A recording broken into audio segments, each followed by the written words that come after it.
Praise lord. ఉదయకాల ఆరాధనకు వచ్చిన ప్రతి ఒక్కరికి దేవుని పేరిట వందనాలు.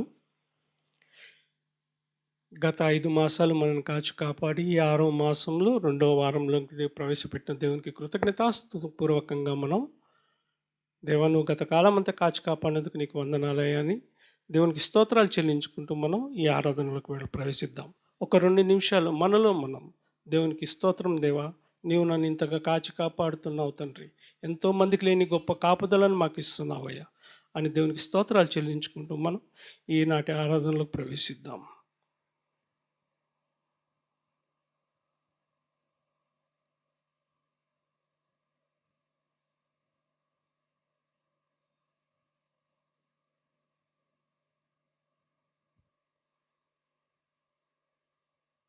ప్రార్థన చేసుకుందామండి. మమ్మల్ని మిక్కిలిగా ప్రేమించిన మా గొప్ప దేవా నైనా తండ్రి, స్తోత్రం నైనా స్తోత్రం తండ్రి. అయినా లేని నీ ప్రేమకై నీకే కృతజ్ఞతాస్తులు చెల్లిస్తున్నాం తండ్రి. నీవు చూపిస్తున్న కాపుదలను బట్టి నీకే స్తోత్రం తండ్రి. ఎంతో మందికి లేని ఈ భాగ్యాన్ని మీరు మాకు అనుగ్రహించారయ్యా. ఏమిచ్చి మీరు రుణం తీర్చుకోగలం తండ్రి. ఇదిగోనైనా ప్రభా, పూర్ణమైన మనసుతోనూ పూర్ణమైన ఆత్మతో నిన్ను సేవించమన్నావు తండ్రి. అలా సేవించడానికి ప్రభా కావాల్సిన శక్తిని, బలాన్ని, నీ కృపను మాకు దయచేయమని అడుగుచున్నాను తండ్రి. ఇదిగోనైనా ప్రభా, ఈ ఉదయకాల సమయంలో చిన్న మందగా చేరి ప్రభా నిన్ను స్తుతించడానికి ప్రభా మమ్మల్ని అందరినీ తోడుకొని వచ్చినందుకు నీకే స్తోత్రం తండ్రి. మరి ముఖ్యంగా ఇంకా రావాల్సిన వారందరినీ త్వరగా రప్పించమని అడుగుచున్నాం తండ్రి. ఎవరెవరు ఎలాంటి స్థితిలో ఉన్నారో మాకైతే తెలియదు కానీ తండ్రి, సర్వం ఎరిగిన దేవుడవు తండ్రి, సకలం తెలిసిన దేవుడవు తండ్రి, ప్రతి ఒక్క హృదయాంతరాంగాలను ఎరిగిన దేవుడవు తండ్రి, ప్రతి ఒక్కరి ఆలోచనలను, ప్రతి ఒక్క బాధను, వేదనను ఎరిగిన దేవుడవు తండ్రి, వాటన్నిటిని తీర్చే దేవుడవు నీవు తండ్రి. అందును బట్టి నీకే స్తోత్రం చెల్లిస్తున్నాం తండ్రి. మా తల్లిదండ్రులు మమ్మల్ని రూపింపక ముందే ప్రభా, మా తల్లి గర్భంలో ప్రభా మేము ఒక పిండంగా ఏర్పడినప్పుడే ప్రభా మా కొరకు నువ్వు ఒక ప్రణాళిక రచించానని ప్రభా నీ వాక్యం ద్వారా మాకు వివరించావు తండ్రి. ఇదిగోనైనా ప్రభా, మేమైతే ఈ లోకంలో మా వెంట్రుకలను, తల వెంట్రుకలను లెక్కించలేమేమో కానీ ప్రభా, నీవు మా తల వెంట్రుకలలో నీ చిత్తం లేని ఒక్కటి కూడా రాలిపోదని ప్రభా నీ వాగ్దానం ద్వారా సెలవిచ్చిన దేవుడవు తండ్రి. ఇదిగోనైనా ప్రభా, ఉదయకాల సమయంలో ప్రభా అందును బట్టి నీకే స్తోత్రం తండ్రి. ఇంత గొప్ప కృపను, కాపుదలను మీరు మాకు అనుగ్రహిస్తున్నందుకు ఎనలేని నీ ప్రేమను బట్టి, ఎనలేని నీ కృపను బట్టి స్తోత్రాలు చెల్లించుకుంటూ ఈనాటి ఆరాధనను మొదటి నుంచి తుది వరకు అన్ని విషయాల్లోనూ మీరు మాకు తోడుగా ఉండమని మమ్మల్ని మేము మీ చేతికి అప్పగించుకుంటూ పాటల్లో, వాక్యంలో ప్రభా, అలాగే బల్లారాధనలో ప్రతి విషయంలోనూ మీరు తోడుగా ఉండమని, మీ తోడ్పాటు మా అందరి మీద దయచేయమని మా ప్రభు అయిన యేసుక్రీస్తు పేరిట ప్రార్థిస్తూ ఇంకా త్వరగా రావాల్సిన వారందరినీ త్వరగా రప్పించమని, ఈ కార్యక్రమం మొత్తము, ఈ ఆరాధన యావత్తు నీ మహిమార్థకరంగా వాడుకోమని మా ప్రభు అయిన యేసుక్రీస్తు పేరిట ప్రార్థించి వేడుకుంటున్నాం తండ్రి. అందరం అందించుందామండి. మనం దేవుని సన్నిధికి ఎలా రావాలంటే అండి, కుతూహలంతోనూ ఆర్భాటంతోనూ మన సన్నిధిలోకి రావాలంటే అండి. ఎందుకంటే ఆనందం ఆయనలోనే ఉంది. ఎందుకంటే ఇంకెక్కడా ఆనందం లేదండి. మన దేవుని సన్నిధిలో ఉన్న ఆనందం ఇంకెక్కడా లేదు.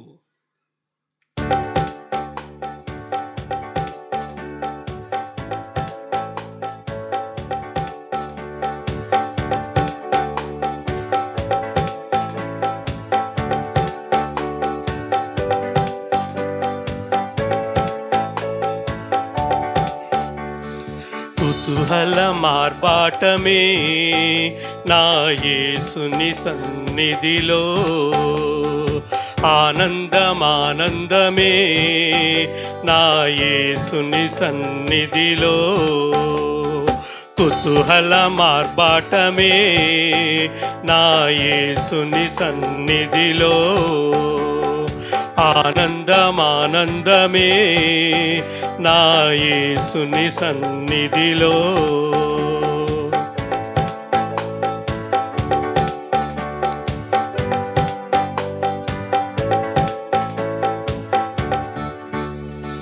పాపమంత పోయెను, రోగమంత పోయెను యేసుని రక్తములో. క్రీస్తునందు జీవితం, కృప ద్వారా రక్షణ, పరిశుద్ధాత్మలో. పాపమంత పోయెను, రోగమంత పోయెను యేసుని రక్తములో. క్రీస్తునందు జీవితం, కృప ద్వారా రక్షణ, పరిశుద్ధాత్మలో. కుతూహల మార్బాటమే నా యేసుని సన్నిధిలో, ఆనందమానందమే నా యేసుని సన్నిధిలో.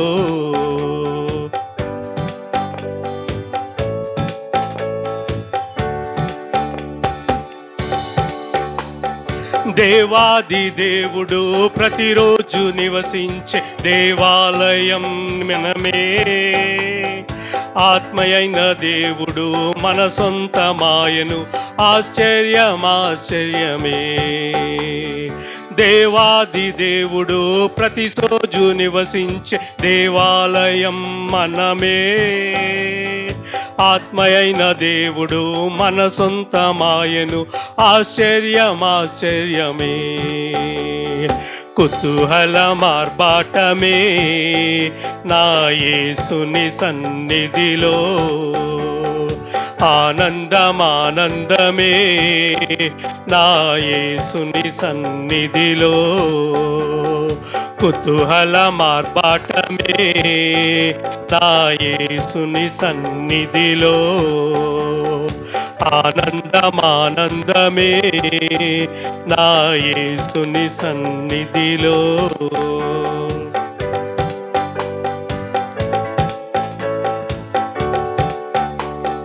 శక్తినిచ్చు యేసు, జీవమిచ్చు యేసు, జయముపై జయమిచ్చును.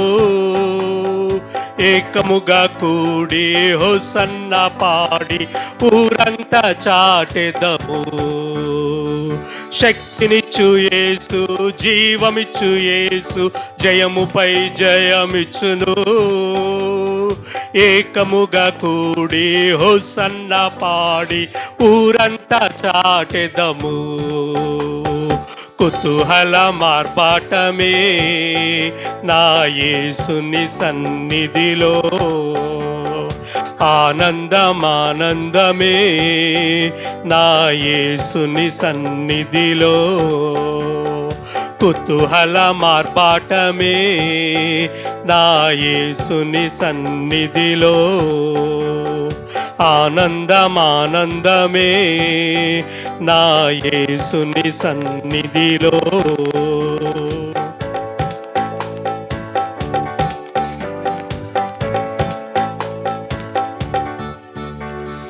పాపమంత పోయెను, రోగమంత పోయెను యేసుని రక్తములో.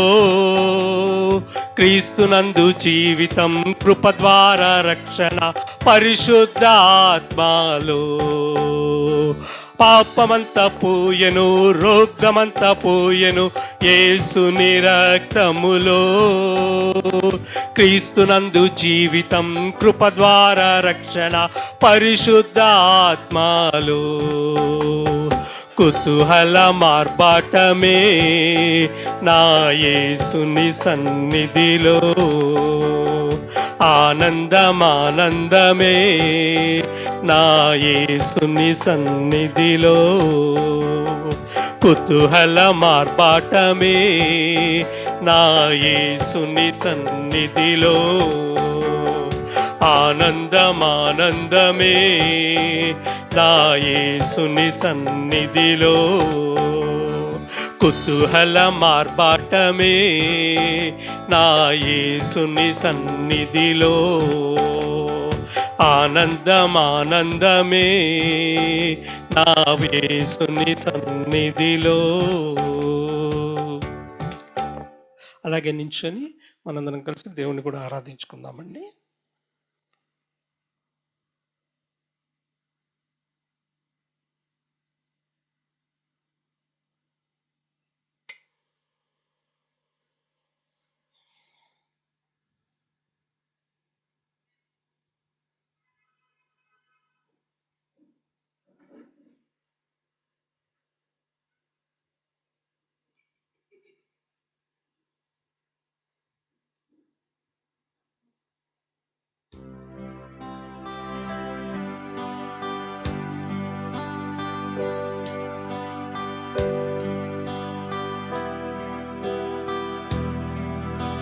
మన దేవుడండి 10,000లో అతి సుందరుడండి.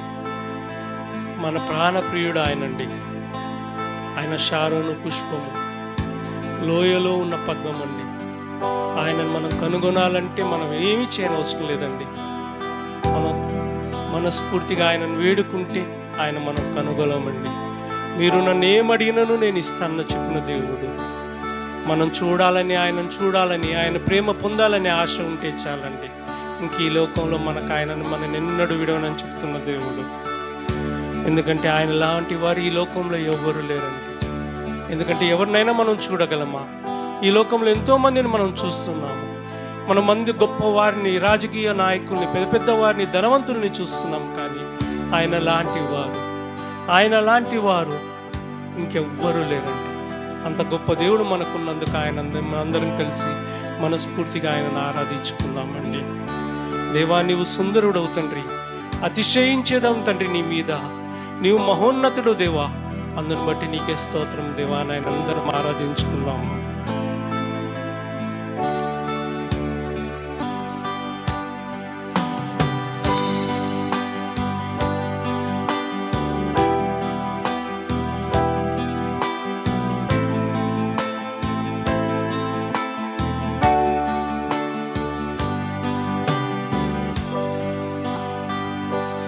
సుందరుడా, అతిశయుడా, మహోన్నతుడా, నా ప్రియుడా. సుందరుడా, అతిశయుడా, మహోన్నతుడా, నా ప్రియుడా. 10,000లో నీవు అతి సుందరుడవు, నా ప్రాణ ప్రియుడవు నీవు. షారోను పుష్పమా, లోయలోని పద్మమా, నిన్ను నేను కనుగొంటినే. 10,000లో నీవు అతి సుందరుడవు, నా ప్రాణ ప్రియుడవు నీవే. షారోను పుష్పమా, లోయలోని పద్మమా, నిన్ను నేను కనుగొంటినే. సుందరుడా, అతిశయుడా, మహోన్నతుడా, నా ప్రియుడా. సుందరుడా, అతిశయుడా, మహోన్నతుడా, నా ప్రియుడా.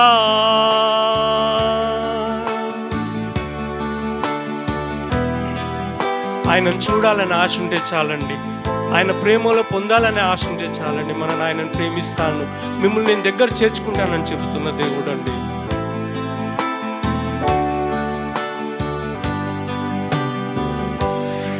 నిన్ను చూడాలని, నీ ప్రేమలో ఉండాలని నేనాశించుచున్నాను. నిన్ను చూడాలని, నీ ప్రేమలో ఉండాలని నేనాశించుచున్నాను. నిన్ను చూడాలని, నీ ప్రేమలో ఉండాలని నేనాశించుచున్నాను. నిన్ను చూడాలని, నీ ప్రేమలో ఉండాలని నేనాశించుచున్నాను.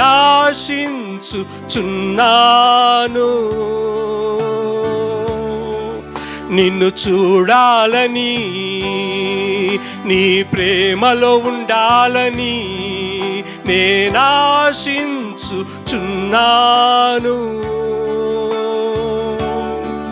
నిన్ను చూడాలని, నీ ప్రేమలో ఉండాలని నేనాశించుచున్నాను. నిన్ను చూడాలని, నీ ప్రేమలో ఉండాలని నేనాశించుచున్నాను.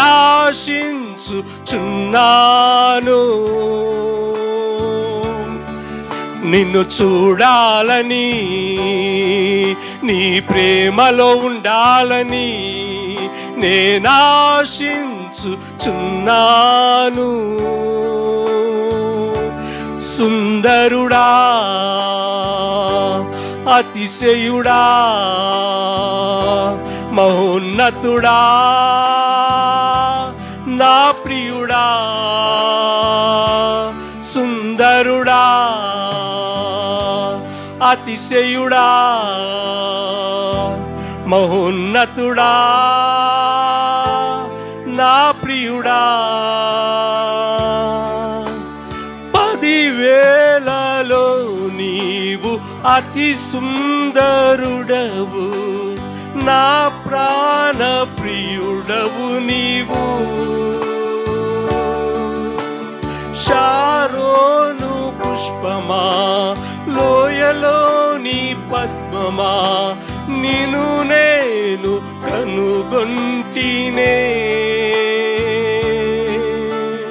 10,000లో నీవు అతి సుందరుడవు, నా ప్రాణ ప్రియుడవు నీవు. షారోను పుష్పమా, లోయలోని పద్మమా, నిన్ను నేను కనుగొంటినే. సుందరుడా, అతిశయుడా, మహోన్నతుడా, నా ప్రియుడా.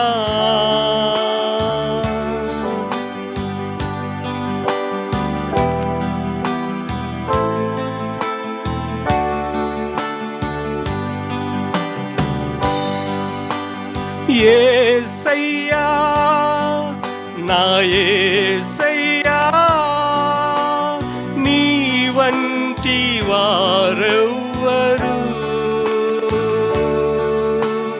యేసయ్యా, నా యేసయ్యా, నీలాగా లేరెవ్వరు. యేసయ్యా, నా యేసయ్యా, నీ వంటి వారెవ్వరు. యేసయ్యా, నా యేసయ్యా, నీలాగా లేరెవ్వరు. సుందరుడా, అతిశయుడా, మహోన్నతుడా, నా ప్రియుడా. సుందరుడా, అతిశయుడా, మహోన్నతుడా, నా ప్రియుడా. 10,000లో నీవు అతి సుందరుడవు, నా ప్రాణ ప్రియుడవు నీవు. షారోను పుష్పమా, లోయలోని పద్మమా, నిన్ను నేను కనుగొంటిని. 10,000లో నీవు అతి సుందరుడవు, నా ప్రాణ ప్రియుడవు నీవే. షారోను పుష్పమా, లోయలోని పద్మమా, నిన్ను నేను కనుగొంటినే. సుందరుడా, అతిశయుడా, మహోన్నతుడా, నా ప్రియుడా. సుందరుడా, అతిశయుడా, మహోన్నతుడా నా ప్రియుడా, యేసయ్యా నా యేసయ్యా, నీ వంటి వారెవ్వరు. యేసయ్యా నా యేసయ్యా, నీలాగా లేరెవ్వరు. యేసయ్యా నా యేసయ్యా, నీ వంటి వారెవ్వరు. యేసయ్యా నా యేసయ్యా, నీలాగా లేరెవ్వరు. సుందరుడా అతిశయుడా మహోన్నతుడా నా ప్రియుడా, సుందరుడా అతిశయుడా మహోన్నతుడా నా ప్రియుడా, సుందరుడా అతిశయుడా మహోన్నతుడా నా ప్రియుడా.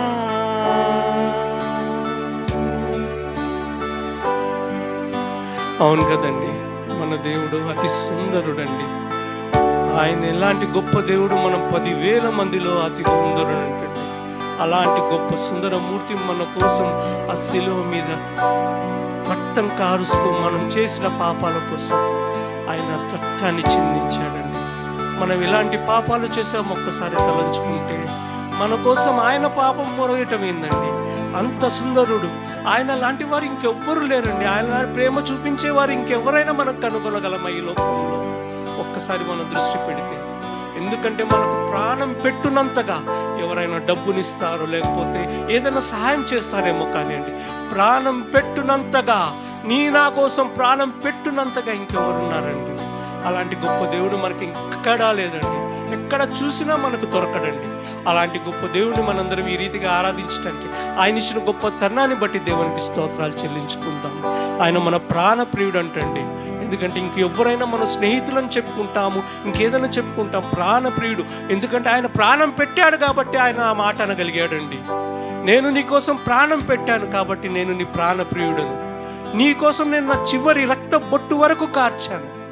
అంతకన్నా ఇంకెవరు ఏం చేయగలరండి? మనం చేసిన ప్రతి పాపాల కొరకు ఆయన తన చివరి రక్తం బొట్టు కొరకు కాల్చాడండి. అలాంటి గొప్ప దేవుడు మనకిచ్చిన గొప్ప తరుణాన్ని మనం సద్వినియోగం చేసుకున్నాం. దేవా, నీవు మాకిచ్చిన ఈ గొప్ప ఆరాధించుకునే సమయాన్ని బట్టి నీకే స్తోత్రం దేవా. ఇదిగో నాయన ప్రభా, 10,000లో అతి సుందరుడు తండ్రి. అయితే నా కోసం ప్రభ హింసించబడ్డావు, దూషించబడ్డావు తండ్రి. అంత సుందరమైన మొహం మీద ప్రభ ఉమ్మివేయబడ్డావు తండ్రి. అంత సుందరమైన మొహం మీద ముళ్ళ కిరీటం పెట్టబడ్డాడు తండ్రి. పిడిగుద్దులు గుడ్డించుకున్నావు తండ్రి. ఇంతకంటే ఇంకేం చేయగలంనయ్యా? మా కోసం నీ సర్వాన్ని అర్పించుకున్నావే అయ్యా. మేమేం చేస్తున్నామయ్యా? నీవు ఇన్ని చేసావని తెలిసి కూడా ప్రభా నీ నుంచి మేము పారిపోతున్నామయ్యా. మేము నీ నుంచి విడిపోతున్నాం తండ్రి. నువ్వు చేసిన గొప్ప కార్యాలను తెలిసి ప్రభా, నువ్వు మా కోసం ప్రతీది చేసావని ఎరిగి కూడా ప్రభా మీ నుంచి మేము పారిపోతున్నామయ్యా. దయతో మమ్మల్ని మన్నించమని అడుగుచున్నాం దేవా. ఇదిగోనైనా ప్రభా, ఈ ఉదయకాల సమయంలో ప్రభా ఎటువంటి పరిస్థితిలో వచ్చామో మేము ఎరిగిన దేవుడు తండ్రి.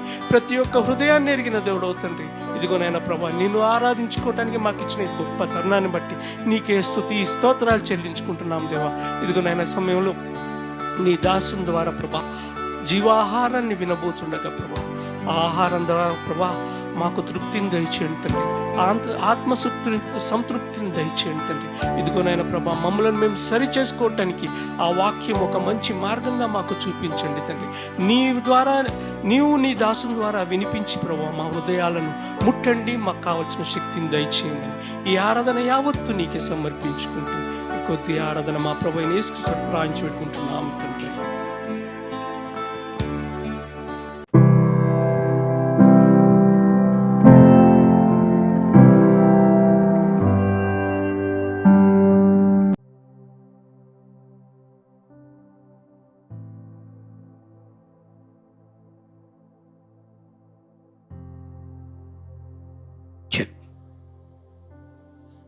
దేవుని యొక్క కృపను బట్టి మనం దేవుని సన్నిధిలో చేరరాగలుగుతున్నాం.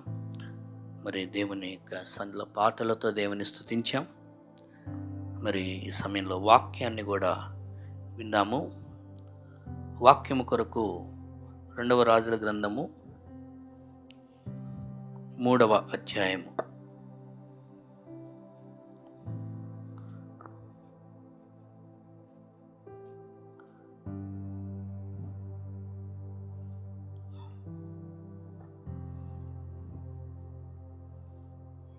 రెండవ రాజులు 3వ అధ్యాయము మొదటిగా 3 వచనాలు మనం చదువుకుందాము. ఒక వచనం నేను చదువుతాను, 2వ వచనం మీరు చదవండి. అట్లాగా 3 వచనాలు. అహాబు కుమారుడైన యెహోరాము యూదారాజైన యెహోషాపాతు ఏలుబడిలో 18వ సంవత్సరమందు షోమ్రోన్లో ఇశ్రాయేలు వారికి రాజై 12 సంవత్సరములు ఏలెను.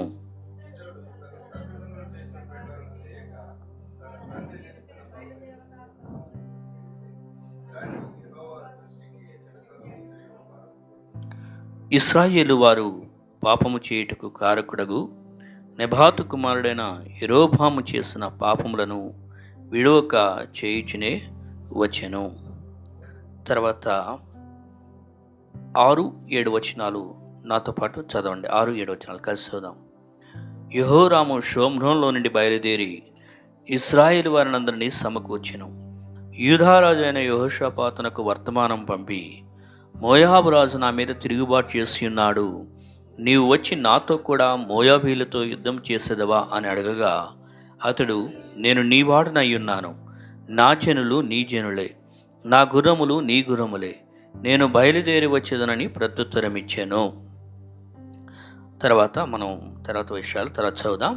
వాక్యంలోకి వెళ్తుండగా ఈ చదువుకున్న భాగాన్ని మనం గమనించుదాం. ఈ యొక్క రాజుల గ్రంథము, మరి ఇశ్రాయేల్ యొక్క యూదుల యొక్క రాజుల యొక్క చరిత్ర చాలా విషయాలు ఉంటాయి.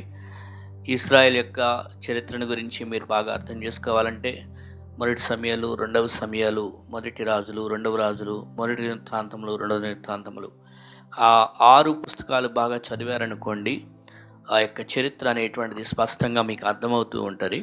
కొన్నిసార్లు ఈ యొక్క సమయాల గ్రంథంలో, రాజుల గ్రంథంలో రాసి మరలా అక్కడ దినవృత్తాంతంలో రిపీట్ చేయబడటం జరిగింది కొన్ని విషయాలు.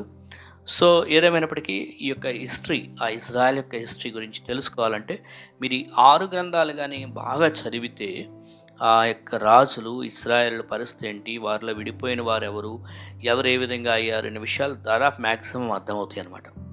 సో ఇప్పుడు మనం చదువుకుంటున్నటువంటి సందర్భం ఇక్కడ ఇప్పటికే ఈ మనం చదువుకున్న భాగానికి వచ్చేసరికి ఇశ్రాయేల్ యొక్క 12 గోత్రాల వారు అంతకుముందు ఒకటిగా ఉన్నప్పుడు వాళ్ళని పరిపాలించడం కొరకు వాళ్ళు రాజు కావాలి అని అడిగారు. వాళ్ళకి రాజు కావాలని అడిగినప్పుడు దేవుడు మొదటిగా వాళ్ళకి ఏ రాజుని ఇచ్చాడు? సౌలుని మొదటిగా రాజు ఇచ్చాడు. సౌలు 40 ఏళ్ళు పరిపాలన చేశాడు 12 గోత్రాల వారిని. అది అయిపోయింది. సౌలు తర్వాత మరలా దావీదు పరిపాలన చేశాడు 2వ రాజుగా. ఇశ్రాయేలు ప్రజలు బయటకు వచ్చిన తర్వాత మాకు రాజు కావాలని అడిగినందుకు సమూయేలు వెళ్ళి సౌలును అభిషేకించాడు దేవుని ఆజ్ఞ మేరకు. సౌలు అయిపోయింది 40 సంవత్సరాల టర్మ్. ఆయన టర్మ్ అయిపోయిన తర్వాత ఇంకొక 40 సంవత్సరాలు దావీదు పరిపాలన చేశాడు 2వ రాజుగా. ఆయన అయిపోయిన తర్వాత ఆయన కుమారుడు సొలొమోను పరిపాలన చేశాడు 40 సంవత్సరాలు. ఇక సొలొమోను పరిపాలన చేసిన తర్వాత ఆ 12 గోత్రాలు విడిపోవటం జరిగింది. మనకి ఎట్లయితే తెలంగాణ, ఆంధ్ర విడిపోయిందో తెలుగు రాష్ట్రాలు, అలాగా 12 గోత్రాలు విడిపోయి ఈ యొక్క 10 గోత్రాల వారు, ఇశ్రాయేల్ గోత్రం వారు ఒక సైడు, అది తూర్పు సైడు, దక్షిణం వైపేమో యూదా గోత్రం వారు, సగం బెన్యామీన్ గోత్రం వారు కలిసి ఉన్నారు. మొత్తం యూదా గోత్రం వారు ఎక్కువగా ఉండటం చేత యూదా గోత్రాన్ని బట్టి యూదా రాజ్యం అని చెప్పబడింది. ఇక అక్కడ నుంచి సొలొమోను కుమారుడు తర్వాత పరిపాలన చేసినప్పుడు ఇశ్రాయేలు రాజులను పరిపాలన చేసిన రాజులు వేరు, ఇటు యూదులను పరిపాలన చేసిన రాజులు వేరు, స్ప్లిట్ అయింది. ఇప్పుడు ఎట్లాగైతే మన తెలుగు 2 రాష్ట్రాలకి 2 సీఎంలు ఉన్నారో అలాగే ఇప్పుడు అక్కడ 12 గోత్రాల వారు స్ప్లిట్ అయిపోయిన తర్వాత 2 రాజులు పరిపాలన చేస్తున్నారు ఎవరికి వాళ్ళు. సో ఆ యొక్క రాజులు ఒక్కొక్కళ్ళు పరిపాలన చేస్తూ వస్తున్న టైంలో ఇక్కడ ఒక సందర్భం ఏంటి అంటే యెహోషాపాతు ఏలుబడులు. యెహోషాపాతు ఎక్కడ పరిపాలన చేస్తున్నాడంటే యూదా సైడ్, దక్షిణ రాజ్యంలో. అప్పుడు తూర్పు సైడు ఉత్తరం సైడ్ వచ్చేసరికి ఇటు ఇశ్రాయేల్ ప్రజలు ఉన్నారు, వాళ్ళకి రాజు ఉన్నాడు. ఆ రాజు ప్రకారము ఆయన ఏం చేస్తున్నాడు అంటే యెహోరాము ఆయన పేరు. ఈ యెహోరాము కూడా అక్కడ పరిపాలన చేస్తూ ఇశ్రాయేల్ ప్రజల సైడు యెహోరాము రాజు ఉన్నాడు. అటు యూదా వైపు ఏ రాజు ఉన్నాడు? యెహోషాపాతు ఉన్నాడు. సో మీరు హిస్టరీ కొద్దిగా కన్ఫ్యూజన్ అవ్వకుండా కాన్సన్ట్రేషన్ చేయడానికి ప్రయత్నం చేయండి. సో ఇటు యెహోషాపాతు ఏమో యూదా రాజు, అటు ఇశ్రాయేల్ రాజు ఏమో యెహోరాము. సో ఇప్పుడు ప్రత్యేకంగా ఈ యెహోరాము గురించి మనము ఈ భాగాన్ని గమనిస్తున్నాం ఈ 3వ అధ్యాయంలో. 2 Kings chapter 3 3 రాజులు 3వ అధ్యాయంలో. So Jehoram in English Bible Jehoram. So ఈ యెహోరామ్ అనేటువంటి వ్యక్తి గురించి ఏం రాస్తుంది అని అంటే 2nd verseలో ఉంది. ఇతడు తన తల్లిదండ్రులు చేసిన ప్రకారం చేయక, అంటే వాళ్ళ తల్లిదండ్రులు చాలా భయంకరమైనటువంటి పాపం చేశారు. ఎవరు ఈయన అని చూస్తే ఈయన అహాబు యొక్క కుమారుడు. అహాబుకు తెలుసు కదా, బైబిల్లో అహాబు ఎవరు? జెజబేలు యొక్క భర్త, తెలుసు కదా. అహాబు జెజబేలు ఎంత ఘోరంగా ప్రవర్తించారు. అహాబు జెజబేలు భయంకరంగా నెబాతు యొక్క ద్రాక్ష తోట కోసము ఆయన్ని ప్లాన్ వేసి చంపేసి అన్నీ చేశారు ఆయనతో. సో ఏదేమైనప్పటికీ చాలా విక్కిడ్, చాలా భక్తిహీనమైన దుష్టమైనటువంటి రాజుల యొక్క కుటుంబంలో అహాబు తర్వాత మళ్ళీ యెహోరాము వచ్చాడు. సో అయితే అతడు తల్లిదండ్రులు చేసినంత ఘోరమైన పాపాలు అయితే చేయలేదు, కానీ ఆ తల్లిదండ్రులు చేసిన ప్రకారం చేయక తన తండ్రిని నిలిపిన బయలుదేవత స్తంభాలను మాత్రం తీసివేశాడు. ఏదైతే వాళ్ళ తండ్రి బయలుదేవతను పెట్టాడో దేవుని ప్రజల మధ్య, వాటిని మాత్రం ఆ ఆల్టర్స్ అన్ని తీసివేశాడు. కానీ ఆ 2వ వచనంలో ఆ మాట చూసారా, కానీ అనే మాట అక్కడ. He has removed that idols, the idols of Baal and also different things, but still కానీ ఏమనుందంటే చెడుతనము చేయుట మానకుండాను. దేవుని దృష్టిలో చెడుతనం చేస్తూనే ఉన్నాడు. అంటే రిపెంటెన్స్ అనే విషయం టాపిక్ వస్తే యెహోరామ్ ఏం చేస్తాడంటే రిపెంటెడ్ అనే విషయంలో ఈజ్ నాట్ కంప్లీట్లీ రిపెంటెడ్. అర్థమైందా? సంపూర్ణంగా పశ్చాత్తాపడలేదు. ఎస్, నేను తప్పు చేస్తున్నాను, పాపం చేస్తున్నాను అన్నప్పుడు ఏమేం పాపం చేస్తున్నానో లిస్టు రాసుకుంటే ఒక 10 జాబితాలోకి వచ్చినాయి అనుకోండి. If there are 10 things that I'm doing bad things, 10 వచ్చినాయి అనుకోండి, 10ని మానేసినాయి. If I leave that 10 bad things, 10ని మానేస్తే అప్పుడు దట్ ఈస్ ట్రూ రిపెంటెన్స్. ఆ 10ని నాకు వద్దు, ఆ 10 పాపాలు నేను మానేయాలి. బట్ ఓకే, నేను ఒక 6 ఉంచుకుంటా, మెయిన్ మేజరే అన్నీ వదిలేస్తాను. లేదా 6 వదిలిపెట్టేసి ఒక చిన్న మైనర్ మాత్రం ఒక 4 ఉంచుకుంటానన్నా అనుకో, స్టిల్ ఒక 4 ఉంచుకున్నా కూడా పాపమే కదా. ఇంట్లో ఒక 10 పాములు వచ్చినాకున్నాం, 5-6 పాములు 9 పాములు చంపేశారు, అయినా ప్రశాంతంగా పడుకుంటారా? ఇంకా ఒక పాము ఉంటుంది, అమ్మో పాము, అది పామే కదా, పామే. సో అర్థమైందా? So Jehoram also here not completely repented, పరిపూర్ణంగా పశ్చాత్తాపడలా, ఆయనలో ఉన్న చెడుని పూర్తిగా తొలగించుకోలేదు. ఎస్, కొన్నిటిని వద్దనుకున్నాడు. ఎస్, నేను పాపం చేయకూడదని మేజర్ వాటిని వదులుకున్నావు అనుకున్నాడు. But still living in another form of sense, ఇంకొక చిన్న పాపాల్లో ఉన్నాడు. సో బైబిల్ ఏం చెప్తుందంటే వాటిని ఎంకరేజ్ చేయదు. అలాగా హాఫ్ హార్టెడ్గా సగహృదయంతో కొన్నిటిని మానేస్తేనే, కొన్నిటిని అంటే హాఫ్ హార్టెడ్ ఉండటం కూడా కరెక్ట్ కాదు.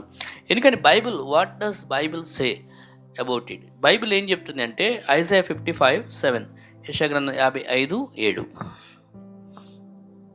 యెషయా గ్రంథం 55:7, ఐజాయా 55:7 ఏమనుంది?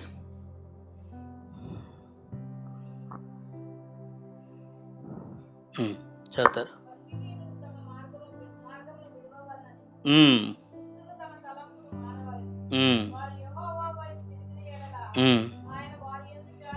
ఆయన పెద్ద జాలిపడును మనకి.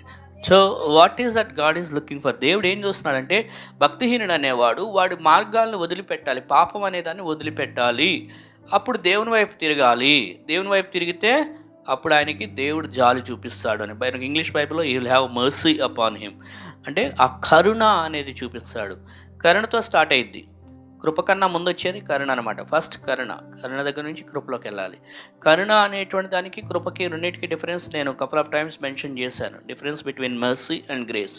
కరుణ అనేటువంటిది ఏంటంటే నువ్వు ఏది పొందుకోవాలో అది పొందుకోకుండా చేస్తుంది. What you deserve that does not, you don't get it, that is a mercy. What does it mean?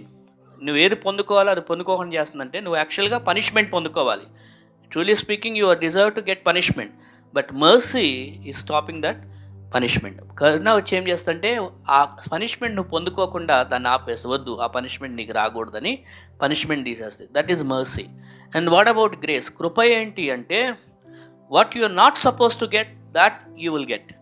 కృపలో ఉండేటువంటి నువ్వు వాస్తవానికి కొన్ని విషయాలు పొందుకోవడానికి అర్హుడు కాదు, కానీ వాటిని నువ్వు పొందుకునేటట్లుగా చేస్తుంది కృప. ఫర్ ఎగ్జాంపుల్ హెవెన్, పరలోకం అనేటువంటిది మనకి కాదు. నిత్యత్వం, దేవుడితో ఉండే పరలోకం. మనం truly speaking we are not able to stay in heaven, right? But God, the moment we forsake, God forgives us and also gives us eternal life. మనకి దేవా నన్ను క్షమించయ్యా అని అడిగిన వెంటనే మనల్ని క్షమించడమే కాకుండా, మనల్ని పనిష్మెంట్ అనేది రాకుండా చేయటమే కాకుండా, బట్ స్టిల్ ఆయన కృప అనేటువంటిది ఏంటంటే ఆయన బ్లెస్సింగ్స్ అనే మనకి ఇస్తాడు. రక్షణ, పరిశుద్ధ ఆత్మ లోపల ఉండటం, దేవుని యొక్క వాక్యం మనకి ఇవ్వడం, వాగ్దానాలు ఇవ్వడం, ఇదంతా కృప అన్నమాట. లైఫ్ని మనకి ముందుకు తీసుకువెళ్ళడం బ్లెస్సింగ్స్తో. సో ఆయన కరుణిస్తాడు. ఎప్పుడు ఫస్ట్ కనికరిస్తాడంటే మనం మన మార్గాలను విడిచిపెట్టినప్పుడు. ఏదో నేను కొన్ని విషయాలు మానేస్తా, కొన్ని విషయాలు కంటిన్యూ చేస్తానంటే that is still not complete follower of God. అది దేవుని పూర్తిగా నేను వెంబడిస్తున్నానని చెప్పుకోవడానికి సరిపోం. నేను కొన్నిట్లో ఉన్నా ఇక్కడ ఏం చేశాడు అంటే యెహోరాం కొన్నిటినైతే తీసివేశాడు. Some idols he removed, but still he is doing evil in the sight of the Lord. యెహోవా దృష్టిలో చెడును చేస్తూ ఉన్నాను అన్నాడు. బట్ దేవుడు ఏం చెప్తున్నా అంటే నువ్వు కన్ఫెస్ చేసి వాటిని పూర్తిగా what ever that you maybe we have in our hearts now, మన హృదయాల్లో ఇంకేమైనా మేబీ సమ్ పెట్ సిన్స్, చిన్న చిన్న విషయాలు ఏమైనా ఉంటే we need to forsake everything, అన్నిటినీ వదిలిపెట్టాలి. అప్పుడు బ్లెస్సింగ్ అనేటువంటిది ఉంటుంది అన్నమాట. సో ఇక్కడ యెహోరాం చేస్తున్నటువంటిది ఏంటంటే కంప్లీట్ రెపెంటెన్స్ అనేటువంటిది లేదు. తర్వాత ఏం చేశాడంటే అతను గతంలో in past there was a problem okay with Moabites. ఆ మోయాబు రాజు ఏం చేశాడంటే ఇస్రాయేలు ప్రజల దగ్గర మీదకి యుద్ధానికి వస్తూ ఉన్నాడు. గతంలో కూడా దేర్ వాజ్ ఎనిమిటీ. సో ఇప్పుడు ఇస్రాయేలు రాజు ఏం చేశాడు అంటే ఆ యొక్క మోయాబు రాజు మీదకి, Moab is another country, so ఆ మోయాబు రాజు మీదకి యుద్ధానికి వెళ్ళాలని కోరుకున్నాడు. ఓకే, సో ఆ మోయాబీలు అనేటువంటి వాళ్ళు పూర్తిగా అన్యులు. Moabites are completely gentiles, they are unbelievers. So ఇప్పుడు మోయాబీలతో యుద్ధము చేయడానికి ఈ యొక్క ఇజ్రాయెల్ రాజు యెహోరాము యుద్ధం చేయడానికి వెళ్ళాలనుకున్నాడు. దానికోసం ఏం చేశాడంటే తనకున్నటువంటి వేరే యూదా రాజు ఉన్నాడు కదా దక్షిణం వైపు, 12 గోత్రాల్లో విడిపోయారని చెప్పాను కదా, ఆ యొక్క యెహోషాపాతు దగ్గరికి వెళ్ళి హెల్ప్ అడుగుతున్నాడు అనమాట. అంటున్నాడు, ఇదిగో నేను పలానా మోయాబు రాజు మీదకి యుద్ధానికి వెళ్తున్నాను, I want to go and battle fight against this Moabites, so can you please come with me, can you also join and can you help me, నాకు వచ్చి సహాయం చెయ్యి అని ఈ యెహోషాపాతు రాజుని అడుగుతుంటే యెహోషాపాతు హౌ డిడ్ హీ రెస్పాండ్, ఆయన ఏ విధంగా రెస్పాండ్ అయ్యాడు అని చూస్తే 7th నేను నీవాడునై ఉన్నా, మేము నీ జనులమై ఉన్నాము, కాబట్టి మేము నీతో వస్తాం, నా గుర్రాలు నీ గుర్రాలే అని, నా జనులు నీ జనులు అని చెప్తున్నారు. But that is not correct. So here యెహోషాపాత్ వాజ్ ఆల్సో డూయింగ్ రాంగ్. యెహోషాపాత్ కూడా తప్పు చేస్తున్నాడు. చూడండి, actually the king of Judah యెహోషాపాత్ is right, good king, but at this moment of time, ఈ సమయంలో మాత్రం తప్పు చేస్తున్నాడు. ఈ జనులు నీ జనులుగా తీసుకున్నాను, no, but they are God's people. ఈ ప్రజలు ఎవరంటే దేవుని ప్రజలు. ఆయనకున్న సంపద, ఆయనకున్నటువంటి గుర్రాలు, ఆయనకున్న అధికారము, what ever that privileges he has, his authority, his riches, his vehicles, that chariots and anything, ఆయన కలిగి ఉన్న హోల్ కింగ్డమ్, ఇది all belong to God and God has given him. So he has forgotten that truth. ఆయన మర్చిపోయాడు, అయ్యో ఇది నాకు దేవుడిచ్చాడు, ఈ జనుడు దేవుని జనుడు, ఈ సంపద అంతా దేవునిది, దేవుని యొక్క విషయంలో నేను మళ్ళీ దేవునికి లెక్క అప్పచెప్పాలి, కాబట్టి నేను ఈ వ్యక్తితో వెళ్ళకూడదు కదా అనే విషయాన్ని అక్కడ గ్రహించలేదు. So he failed to recognize that fact that he should not align with that యెహోరాంతో చేతులు కలపకూడదు అనే విషయాన్ని అతడు విఫలం చెందాడు. అక్కడ పర్వాలేదు, మేమంతా నీ వాళ్ళమే అని అంటున్నాడు, కానీ బైబిల్ దాన్ని ఎంకరేజ్ చేయదన్నమాట. ఎందుకనంటే 2 Corinthians chapter 6 verse 14, 2 Corinthians 6:14 ఏమనుంది?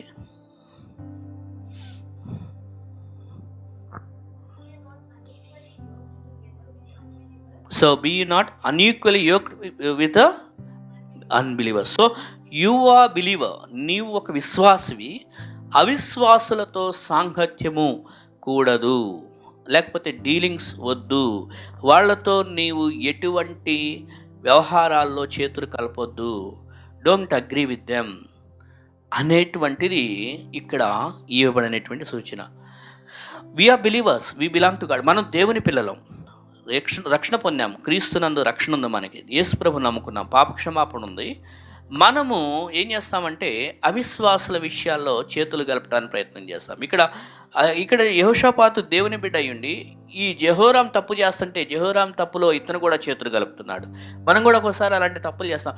పలానా వాళ్ళు కూడా దేవుని పిల్లలే కదా, పర్వాలేదులే అనుకుంటాం. కానీ yes, of course Jehoram also, Israelites also, they belong to God. But still అక్కడ ఇజ్రాయెల్ కూడా దేవుని పిల్లలు అయినప్పటికీ కూడా ఈ the Jewish side, the tribe of Judah, యూదా గోత్రం మాత్రం ప్రత్యేకమైన గోత్రం. సో అది వాళ్ళు మెయింటైన్ చేయాలి, ఆ స్పెషల్ కేటగిరీ. దేవుడు వాళ్ళకి ఇచ్చిన హోదా, దేవునిలో భక్తిగా ఉంటున్నప్పుడు.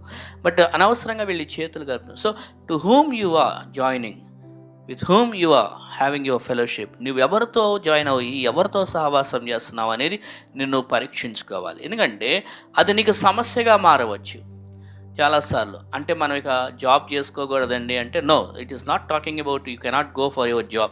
ఉద్యోగం చేసుకోకూడదని లేకపోతే పనికి వెళ్ళకూడదని కాదు. నో, లోకంలోనే ఉన్నాం మనం. What does it mean? ఈ వచనం యొక్క మీనింగ్ ఏంటి అంటే, నీ విషయాలు, నీ పర్సనల్ లైఫ్, నీ క్రిస్టియన్ లైఫ్లో ఒక దేవుని బిడ్డగా ఉన్న నీవు నీ ఇంటిని, నీ ఫ్యామిలీని అనవసరమైన విషయాలతో చేతులు కలిపి పాడు చేసుకోవద్దు అని. ఫర్ ఎగ్జాంపుల్, నీ ఫ్యామిలీ ఉందనుకుందాం, నీ నైబర్సో ఇరుగు పొరుగు వాళ్ళ ఎవరో వాళ్ళు చెడోళ్ళు అనుకోండి, ఏం చేస్తాం? మన పిల్లల్ని అక్కడ పంపిస్తామా? అక్కడికి వెళ్ళొద్దు, వాళ్ళతో ఆడుకోవద్దు, లేకపోతే వాళ్ళతో ఎందుకని చెప్తాము? వాళ్ళు చెడ్డ మాటలు మాట్లాడుతున్నారనుకో, మన పిల్లలు కూడా బూతులు మార్చుకుంటారని. ఈ ఫాల్ లాంగ్వేజ్ అనేటువంటి పిల్లలకి తొందరగా వస్తుంది. కాబట్టి పిల్లలకి ఏమిటో వాళ్ళు మాట్లాడే మాటలు పిల్లలు నేర్చుకోకూడదని మనం డిస్టెన్స్ పెడతాం. Same God also with us. దేవుడు కూడా మనల్ని ఇలాంటి వాళ్ళతో చేతులు ఎందుకు కలపొద్దు అంటాడంటే, మనం సెట్ అవ్వం. వాళ్ళ లాంగ్వేజ్ వేరు, మన లాంగ్వేజ్ వేరు, లైఫ్ స్టైల్ వేరు, మన లైఫ్ స్టైల్ వేరు, వాళ్ళ బిలీఫ్ సిస్టమ్ వేరు, వాళ్ళ నమ్మే విధానం వేరు, మనం నమ్ముకున్నది వేరు. కానీ చాలాసార్లు మనం వెళ్ళి చేతులు కలుపుతూ ఉంటాం. అనవసరమైన విషయాల్లో మనం చేతులు కలపడం వల్ల మనకే నష్టం అవుతుంది అనమాట. ఇప్పుడు మీరు షాప్కి వెళ్తారు, చెప్పులు కొనుక్కుంటారు. Okay, will go to shop and buy చెప్పులు. After coming home, will you wear one shoe of the old and one shoe of the new? ఒకటి కొత్తది ఒకటి పాత వేసుకొని తిరుగుతామా చెప్పులు కొనుక్కొని? ఒక కొత్తది ఒక పాత చెప్పులు ఎవరు వేసుకొని తిరగరు. అది wear the old one or new one. నువ్వు పాతదైనా క్రొత్తదైనా ఏదో వేసుకుంటావు, అంతేగాని అదొకటి ఇదొకటి వేసుకున్నావు అనుకో, అది ఈక్వల్ అవ్వదు కదా. పాతదేమో అరిగిపోయి ఉంటుంది, క్రొత్తదేమో క్రొత్తగా ఫ్రెష్గా ఉంటుంది. ఆ పాదం అనేటువంటిది కరెక్ట్ కాదు, అది చూడడానికి కూడా బాగోదు. Same way we are supposed to not to join with the unbelievers or idol worshippers in their belief system. వారి యొక్క నమ్మకాల్లో, వారి విధానాల్లో మనం చేతులు కలపకూడదు. ఎందుకనంటే మనము దేవునికి సంబంధించిన వాళ్ళం. అందుకే మనము, మన కుటుంబాలు, మనం దేవుని పిల్లలంగా ఒక ప్రత్యేకమైన స్పెషల్ లైఫ్ జీవిస్తూ ఉంటే ఎస్, వీళ్ళు దేవుని పిల్లలు అని ప్రజలకు తెలుస్తూ ఉంటుంది అన్నమాట. Of course society may not agree with us, they may not accept us. Society అనేటువంటిది మనల్ని అంగీకరించదు, మనం చేసేదాన్ని మీరు మంచి చేస్తున్నారని కూడా అనదు. కానీ మనం ఒక ప్రత్యేకమైన జీవన విధానం జీవిస్తాం. సో మనం వెళ్ళి అనవసరమైనటువంటి వాటిల్లో, వ్యవహారాల్లో ఇరుక్కుపోవద్దు. సో ఇక్కడ జెహోషాఫాత్ ఏం చేశాడంటే, ఒక మంచి రాజు అయి ఉన్నాడు. But at this moment of time ఈ joined with Jehoram who was not correct person. ఆ యెహోరాం కరెక్ట్ పర్సన్ కాదు. అలాంటి వ్యక్తితో వెళ్ళి ఈ యెహోషాపాతు రాజు చేతులు కలపటం వల్ల ఇప్పుడు తప్పుడు మాటలు కూడా మాట్లాడుతున్నాడు. ఈ జనులు నీ జనులు, ఈ గుర్రాలు నీ గుర్రాలు. No, it is given by God. That reverence and honour should belong to God. ఆ యొక్క గౌరవం అంతా దేవునికి అనే విషయాన్ని గుర్తుపెట్టుకోవాలి. This life is given by God. Whatever the terms we have, the anything in our life, in our houses, ప్రతిదీ మనం దేవుని దగ్గర నుంచి పొందుకున్నాం. అంతేగాని ఇది నా కష్టం కాబట్టి వాళ్ళకి ఇస్తాను, లేకపోతే అది చేస్తా, ఇది నో. దేవుని ద్వారా పొందుకున్న మనము దేవుని చిత్తం లేకుండా ఏమీ చేయకూడదు. అది గుర్తుపెట్టుకోవాలన్నమాట. సో అది నెక్స్ట్ ఆఫ్ కోర్స్ ఇంకా చాలా విషయాలు ఉన్నాయి, కానీ బట్ నేను సమయాన్ని బట్టి నేను ఎక్కడితో ఆపుతాను, ఎందుకంటే దీని తర్వాత మరొక చిన్న మీటింగ్ ఉందని బ్రదర్ వాళ్ళు చెప్పారు. So the special point here to understand is, ఒక్క పాయింట్ నేను చెప్పి క్లోజ్ చేస్తాను ఇక్కడితో. మనము ఎవరితో చేతులు కలుపుతున్నాం, ఎవరితో అగ్రి అవుతున్నాం. కొన్నిసార్లు లేదన్నా మా ఇంట్లో మా అక్కే కదా, మా ఇంట్లో మా పెదనానే కదా, వాళ్ళు చెప్పారు కాబట్టి నేను చేస్తున్నాను అంటే నో. ఒక విషయం గుర్తుపెట్టుకో, వాళ్ళు దేవుని పిల్లలా? వాళ్ళు నిజంగా దేవుని చెప్పిన వాక్యాన్ని పాటిస్తున్నారా? If they are not following God, you don't agree with them. Maybe they are your close friends, or they are your blood relation, or your close neighbor, whoever it is, or your own church member also. నీ సొంత church member కూడా అయ్యి ఉండొచ్చు కొన్నిసార్లు. But if he is doing wrong, don't try to join with him. ఎందుకంటే మనకంటూ ఒక ప్రత్యేకత లేకపోతే it can be danger for us also. ఒకసారి మనం ఒక తప్పుడు వ్యక్తితో మన స్నేహం చేస్తే ఏమైందంటే ఆ చెడ్డ పేరు మనకు కూడా వస్తుంది అనమాట. కాబట్టి with whom I'm joining or with whom I'm fellowshipping, నేను ఎవరితో చేతులు కలుపుతున్నా, ఎవరితో సహవాసం చేస్తున్నా, with whom I'm spending my time, ఎవరితో సమయాన్ని గడుపుతున్నా, ఇది మనం పరీక్ష చేసుకోవాలి. దేవుని వాక్యం ఉన్న పిల్లలతో సమయం గడుపుతూ ఉంటే, దేవుని యొక్క విశ్వాసంలో బ్రతికే పిల్లలతో సమయం గడుపుతూ ఉంటే అది మనకి ఆశీర్వాదం, అది మనకి దీవెన. ఇంకా ఆ విషయాలన్నీ వచనాలు ఇవి ఉన్నాయి. Maybe if it is possible next week also I will continue this chapter. వచ్చే వారం కూడా దీన్ని ఇంకా కంటిన్యూ చేస్తాను ఇక్కడితో ఆపి. సో ఈ రోజుకి వాక్యం ఏంటంటే కంప్లీట్ రిపెంటెన్స్. ఒకటి ఫస్ట్ పాయింట్, పూర్ణంగా పశ్చాత్తాపడాలి. ఎస్, నేను ఏదైనా తప్పు చేశానా, దేవుడు ఏం కోరుతున్నాడంటే పూర్తిగా పశ్చాత్తాపడి మారు మనసు పొందాలి. సెకండ్ పాయింట్ ఏంటంటే నేను ఎవరితో చేతులు కలుపుతున్నాను, ఎవరితో సహవాసం చేస్తున్నా, దేవుని వాక్యము ఉన్న దేవుని చిత్తంలో ఉన్న ప్రజలతో సహవాసం చేస్తున్నానా, లేకపోతే దేవుని ప్రజలలాగా కనపడుతున్నారు కానీ వాళ్ళు దేవుని యొక్క పద్ధతిలో లేరు అనుకుంటే వాళ్ళతో సమయం గడుపుతున్నానా. కాబట్టి ఈ విషయాన్ని మనం పరీక్ష చేసుకుందాం. అటువంటి కృప దేవుడు మనకి దయచేయను గాక. వాక్యం కొరకు జాన్ బ్రదర్ ప్రార్థన చేస్తారు. ఆ తరల మన బలలో పాల్గొందాం.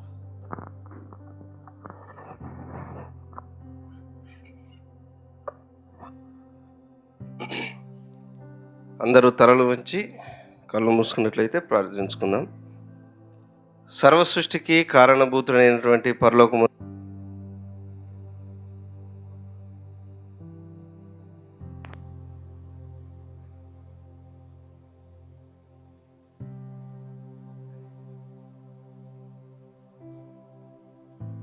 అందరికీ దయచేసిన విధానాన్ని బట్టి ఆయన మీకు ఎంతో వందనాలు, స్తుతులు, స్తోత్రాలు. నాయన దేవుడా తండ్రి, ఉన్న వాక్యం నిజమే తండ్రి.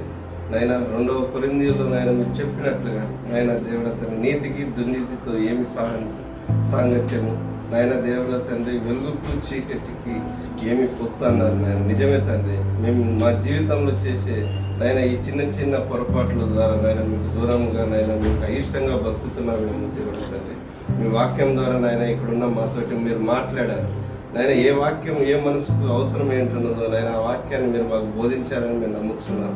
దేవుడా తండ్రి, నిజమే తండ్రి, నాయన విత్తబడిన వాక్యం నాయన దేవుడా తండ్రి, మేము చేసే ప్రతి ఒక్క నాయన పనిలో కానీ నాయన దేవుడా తండ్రి, క్రియలలో కానీ నాయన దేవుడా తండ్రి, మిమ్మల్ని మహిమపరిచే వారంగా ఉండలాగా కృపను దయచేయమని నాయన మీ వాక్యంతో మమ్మల్ని నాయన గద్దించిన విధానాన్ని బట్టి మీకు వందనాలు, స్తుతులు, స్తోత్రాలు. నాయన దేవుడా తండ్రి, నిజమే తండ్రి, నాయన మా సహవాసం ఎవరితో అనేది నాయన పెద్ద క్వశ్చన్ మార్క్గా మా జీవితంలో ఉంటున్నదని నాయన ఇక్కడున్న వారందరికీ నాయన ఇప్పుడు మీరు నాయన వాక్యం ద్వారా సరిచేసిన విధానాన్ని బట్టి మీకు వందనాలు, స్తుతులు, స్తోత్రాలు. నాయన దేవుడా తండ్రి, మేము ఈ లోకంలో జీవించే విధానము నాయన దేవుడా తండ్రి మీకు మహిమకరంగా, సాతానికి అవమానకరంగా, మా అందరికీ దీవెనకరంగా ఉండులాగా కృపను దయచేయండి. నజరేయుడైన యేసుక్రీస్తు వారి పరిశుద్ధమైన నామంలో బతిమలాడి వేడుకుంటూ ముగించుకుంటున్నాను పరమ తండ్రి. ఆమేన్.